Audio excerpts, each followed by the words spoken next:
Hello friends, welcome to my channel Pathway of Maths. In this video we will discuss complex analysis questions of GATE 2013 exam. अगर आप GATE 2014 से GATE 2019 तक के exam के complex analysis के solutions देखना चाहते हैं तो आप प्लेलिस्ट में जाके दे सकते हैं। बाकी प्लेलिस्ट का लिंक इस वीडियो के डिस्क्रिप्शन में भी दिया हुआ है, आप वहां से भी देख सकते हैं। Before starting the video, I request you all to subscribe the channel and press the bell icon ताकि आने वाले सभी वीडियोस की नोटिफिकेशन आपको सबसे पहले मिल सके। Now let's start the video.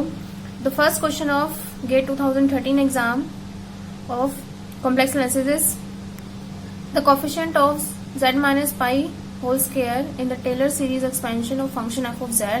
The function of f of z is defined such that if z not equals to pi, then value of f of z is sin z upon z minus pi, and if z equal to pi, then value of function f of z is minus 1 around pi is. हमें function f of z हमें given है, define करके दिया हुआ है। हमें find किसका करना है? कोफिशिएंट फाइंड करना है z minus pi whole square का। तो हमें चेक करना है कि चार ऑप्शंस में से कोफिशिएंट की वैल्यू क्या आएगी z minus pi whole square के। Option A is 1/2, option B is minus 1/2, option C is 1/6 and option D is minus 1/6। अब कोई भी फंक्शन हो f of z तो उसका टेलर सीरीज एक्सपेंशन हम कैसे फाइंड करते हैं? The Taylor series expansion of a function f of z about any point z equal to z0 is given by f of z equals to summation n running from 0 to infinity an z minus z0 raised to power n, where the coefficient an है, the value of an is n derivative of function f at point z0 divided by n factorial। किसी function f of z को ये Taylor series expansion होता है function f of z का किस point की powers में? z0 पॉइंट की पावर्स में। अब z0 पॉइंट हमारा यहाँ पे क्या है? पाई। हमारा जो पॉइंट z0 है वो है हमारा पॉइंट पाई। तो हमें किसका कोफिशिएंट फाइंड करना है? z minus pi whole square का। तो हमें z minus pi whole square का कोफिशिएंट फाइंड करना है। तो हमें यहाँ पे और यहाँ पे पावर n है और डिनोमिनेटर में जो फंक्शन f of z हमें दिया है उसके फंक्शन के डिनोमिनेटर में है z माइनस पाई। कोफिशिएंट फाइंड करना है हमें z माइनस पाई स्क्वायर का। तो हम यहाँ क्या पुट करें n को कि हमारा z माइनस पाई स्क्वायर बन जाए और डिनोमिनेटर में क्या है फंक्शन के? z माइनस पाई। तो हमें क्या पुट करना पड़ेगा यहाँ पे? n को 3, क्योंकि n को 3 पुट करेंगे तो टर्म बनेगी z minus pi whole cube और डिनोमिनेटर में है z माइनस पाई। तो एक z माइनस पाई से z माइनस पाई कैंसिल हो जाएगा तो हमारे पास कोफिशिएंट किसका आ जाएगा? z minus pi whole square का। ठीक है, तो अब कोफिशिएंट है an की वैल्यू है n derivative function at point z0 divided by n factorial. तो हमें z माइनस पाई स्क्वायर का कोफिशिएंट निकालने के लिए इस कोफिशिएंट के फॉर्मूले में n को क्या पुट करना पड़ेगा? 3। So we take n equals to 3 in the value of an। So a3 क्या बन जाएगा? यहाँ पे फंक्शन का थर्ड डेरिवेटिव आएगा पॉइंट z0 पे और z0 पॉइंट हमारा हमें क्या गिवन है? पाई। तो थर्ड डेरिवेटिव आ जाएगा at the point pi divided by 3 factorial. हमने an की वैल्यू में 3 पुट किया n को। तो this is equals to 3 factorial is 1/6 and third derivative है किसका? फंक्शन का पाई पर। अब z माइनस पाई को तो हम एज डीज रख रहे हैं और फंक्शन किसको यूज ले रहे हैं? साइन z को। तो जो डेरिवेटिव बनेगा वो किसका बनेगा? थर्ड डेरिवेटिव बनेगा साइन z का। किस पॉइंट पे? z इक्वल्स टू पाई पे। So this is equals to a3 की वैल्यू क्या आ जाएगी? 1/6। इस साइन z का थर्ड डेरिवेटिव करेंगे तो आएगा माइनस कोस z और इसकी value z equals to pi पर। So this is equals to minus 1/6, z को पुट करेंगे पाई, कोस पाई की वैल्यू होती है -1, तो -1 माइनस मल्टीप्लाई करके आ जाएगा 1/6। तो जो कोफिशिएंट बनेगा z minus pi whole square का f of z के टेलर सीरीज एक्सपेंशन में तो उसकी वैल्यू क्या आ जाएगी? 1/6। और 1/6 हमारा कौन सा ऑप्शन है? ऑप्शन सी है। तो आंसर हो जाएगा फर्स्ट क्वेश्चन का option C. Now the second question of complex analysis of GATE 2013 exam is let C be the contour modes are equal to 2 oriented in the anti-clockwise direction, then we have to find the value of integration along closed contour C z e raised to power 3/z dz। हमें जो C contour दिया हुआ है close contour वो circle है, mod z equal to 2, orientation उसके anti clockwise direction में means positive direction में। एंटी क्लॉकवाइज डायरेक्शन हमारी ये होगी, इस डायरेक्शन को हम क्या लेते हैं? थीटा की पॉजिटिव डायरेक्शन। तो हमें फाइंड करनी है इस इंटीग्रल की वैल्यू, इस सर्कल सी या क्लोज कंटूर सी के ऊपर क्या आएगी। अब इस इंटीग्रल को हम ले लेते हैं I with the integral integration along C z e raise to power 3/z dz। अब हम यहाँ से देख सकते हैं ये हमारा जो फंक्शन एफ ऑफ जेड है, ये जो फंक्शन है हमारा जो इंटीग्रेंड है, इसकी जो सिंगुलैरिटी आएगी, क्योंकि इसमें जो सिंगुलैरिटी बनेगी वो क्या बनेगी, z इक्वल टू 0, और z इक्वल टू 0 के अलावा इस फंक्शन की कोई और सिंगुलैरिटी नहीं है, तो ये सिंगुलैरिटी क्या हो जाएगी, आइसोलेटेड। और ये सिंगुलैरिटी है किस टाइप की, एसेंशियल सिंगुलैरिटीज। किसी भी फंक्शन के लिए कोई भी पॉइंट एसेंशियल सिंगुलैरिटी कब बनता है, जब उस फंक्शन की उस पॉइंट पे लिमिट एग्जिस्ट ना करे। क्यों, because if z equal to z0 is essential singularity if and only if limit z tends to z0 f of z does not exist।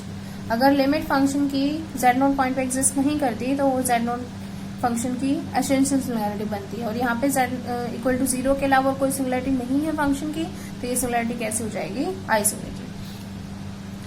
तो अब देख सकते हैं हम लोग यहाँ से कि जो लिमिट z टेंड टू 0 इस फंक्शन की फाइंड करेंगे z e⁻³ की, तो यहाँ तो 0 बनेगा लेकिन e की पावर्स में इन्फिनिटी बन जाएगा। और जब भी कॉम्प्लेक्स नंबर्स के केस में e की पावर में इन्फिनिटी बनता है तब लिमिट हमेशा डज नॉट एग्जिस्ट आती है।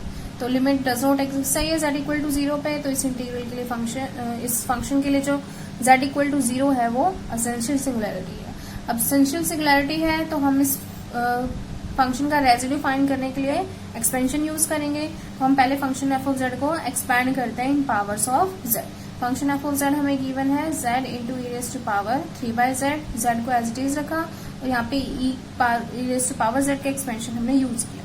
e⁻² का एक्सपेंशन क्या होता है, e⁻² को हम जब एक्सपेंड करते हैं तो उसकी वैल्यू होती है 1 plus z² by 2 factorial plus z³ by 3 factorial and so.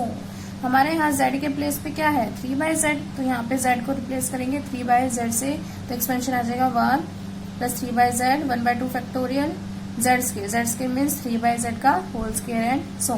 So function F of z क्या बनेगा, मल्टीप्लाई करेंगे अगर हम z को अंदर, z प्लस सेकेंड टर्म से मल्टीप्लाई करेंगे तो 3 आएगा, प्लस 1/2 फैक्टोरियल की वैल्यू 1/2, 3² 9 और नीचे z² है, बाहर एक z है, तो मल्टीप्लाई करेंगे तो आ जाएगा z। जो रेजिड्यू होता है किसी भी point z equal to z0 पे, वो क्या होता है, coefficient of 1/z minus z0। तो हम यहाँ पे z इक्वल टू 0 पे रेजिड्यू फाइंड करेंगे तो वो किसका कोफिशिएंट बनेगा, 1/z का। तो कोफिशिएंट ऑफ 1/z हमारा z इक्वल टू 0 पे क्या आ जाएगा, यहाँ पे 1/z का कोफिशिएंट क्या आ जाएगा, 9/2, तो जो रेजिड्यू आ जाएगा वो आ जाएगा 9/2। अब हम इस इंटीग्रल की वैल्यू फाइंड करने के लिए यूज करेंगे कॉची रेजिड्यू थ्योरम।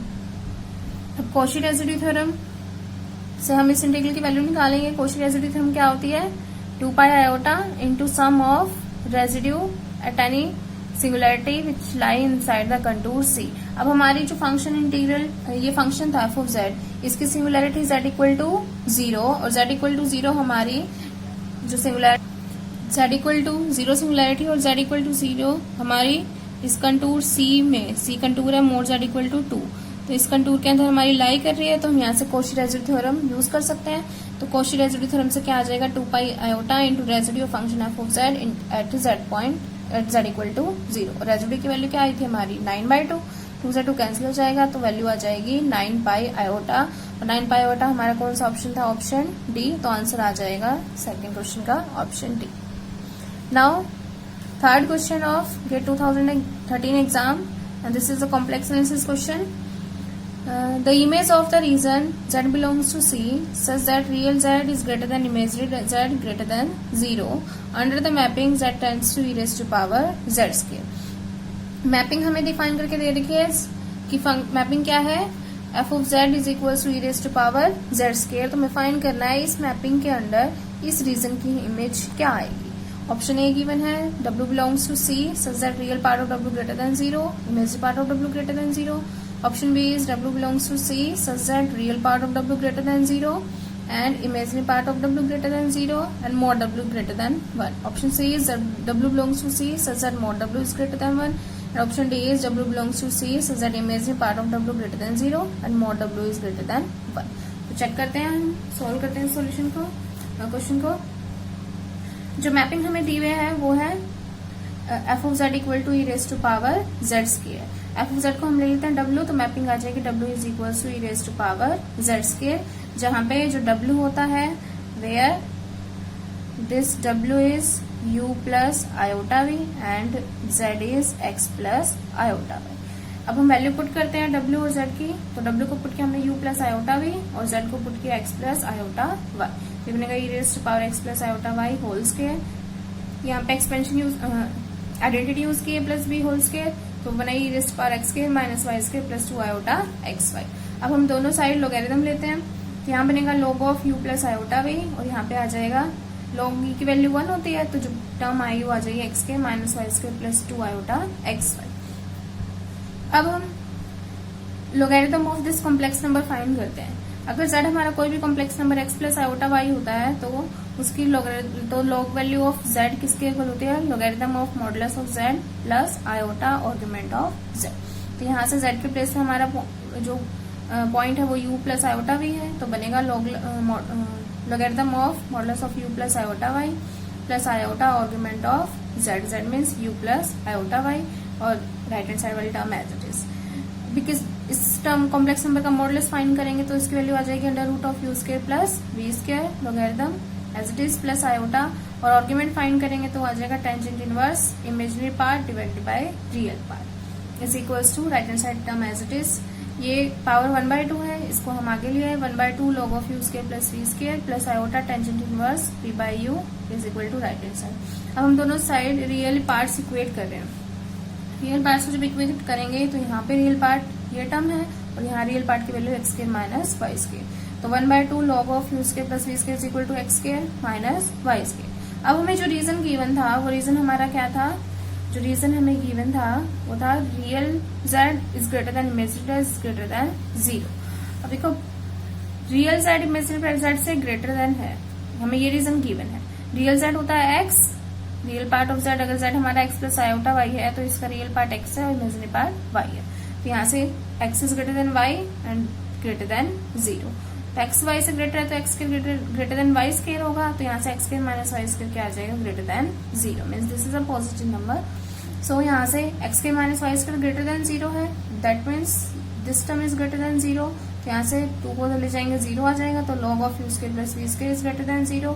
दोनों साइड एक्सपोनेंशियल लेंगे तो वैल्यू आ जाएगी u square plus v square is greater than 1। और ये रीजन किसको रिप्रेजेंट करता है, this is the exterior of the circle mod w is equals to 1। और एक्सटीरियर इस सर्कल को कैसे, इस सर्कल का एक्सटीरियर कैसे ले सकते हैं, that is mod w is greater than 1। This represent the exterior of the circle mod w equals to 1।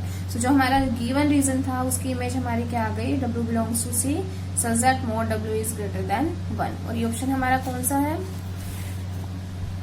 Option C है, तो हम इस क्वेश्चन का आंसर आ जाएगा। So answer is C। Now the fourth question is, the fourth question is, let u be the real valued harmonic function on the complex plane C and g is a function from R2 to R defined by g of xy is equals to integration 0 to 2 pi u e raised to power iota theta x plus iota y into sin theta d theta, and then we have to check which of the following statements is true। First option is g is a harmonic polynomial, option B is g is a polynomial but not harmonic, option C is g is harmonic but not a polynomial, and option D is g is neither harmonic nor a polynomial। Function हमें you क्या given था, real valued harmonic function था complex plane सी पे, तो हम you function को suppose कर लेते हैं दिस इज 1, इसकी वैल्यू यू फंक्शन की वैल्यू हमने ले ली 1। क्लियरली हम देख सकते हैं दिस फंक्शन इज हार्मोनिक। कोई भी फंक्शन है 2 variable u x y, 2 variable का फंक्शन x एंड y का, तो ये हार्मोनिक होता है if and only if it satisfy the Laplace equations means u x x plus u y y is equals to 0। जब इस equation को satisfy करता है 2 वेरिएबल x y के रिस्पेक्ट में, तब हम फंक्शन u x y को हार्मोनिक फंक्शन बोलते हैं। तो हमने u फंक्शन x y का है, इसको सपोज किया 1, तो क्लियरली हम देख सकते हैं u का second order partial derivative with respect to x 0 आएगा, विद रिस्पेक्ट टू y 0 आएगा, तो हम यहाँ से दिखें तो u x x plus u y y की वैल्यू 0 आएगी। तो ये लैप्लास इक्वेशन को सेटिस्फाई कर रहा है और रियल वैल्यूड भी है, क्योंकि रियल जो 1 आ रही है, वैल्यू आ रही है वो 1 आ रही है, तो जो फंक्शन है वो हमारा u equals to 1 real valued और हार्मोनिक फंक्शन हो गया। अब हमें function g of x y की वैल्यू गिवन थी, integration 0 to 2 pi u e raise to power iota theta x plus iota y into sine theta d theta. अब u function तो हमारा क्या है, कांस्टेंट फंक्शन है 1, तो इसके अंदर कोई भी पॉइंट हम पुट करें तो उसकी वैल्यू हमेशा क्या आएगी, 1 आएगी। तो यहाँ पे हमने इस फंक्शन की प्लेस पे हमने पुट कर दिया 1, तो जी ऑफ एक्स वाई की वैल्यू बनेगी integration 0 to 2 pi 1 into sine theta d theta. अब इसका इंटीग्रेट करेंगे minus cos theta with in limit 0 to 2 pi, limits put करने के बाद आंसर आ जाएगा 0। तो जो g of x y function आ गया हमारा, function g of x y, उसकी वैल्यू आ गई हमारी 0। तो हम यहाँ से क्लियरली देख सकते हैं कि जो function g of x y है वो हमारा हार्मोनिक फंक्शन भी है और कैसा पॉलिनोमियल है, वो जीरो पॉलिनोमियल, क्योंकि जीरो फंक्शन है तो क्लियरली ये लैप्लास इक्वेशन को सेटिस्फाई भी करेगा। और ये कैसा पॉलिनोमियल है, जीरो पॉलिनोमियल है। तो हम यहाँ से बोल सकते हैं कि जो function g of x y हमारा आया है वो क्या आया है, हार्मोनिक फंक्शन, हार्मोनिक भी है और पॉलिनोमियल भी है। तो जी of x Y is harmonic polynomial. और ये हमारा कौन सा ऑप्शन था, ऑप्शन ए है, जी इज हार्मोनिक पॉलिनोमियल। तो आंसर आ जाएगा इस क्वेश्चन का A. So this is the solution of complex analysis of GATE 2013 exam. If you like the video, then share it with your friends and please subscribe the channel ताकि आने वाले सभी videos की notification आपको सबसे पहले मिल सके। Thanks for watching.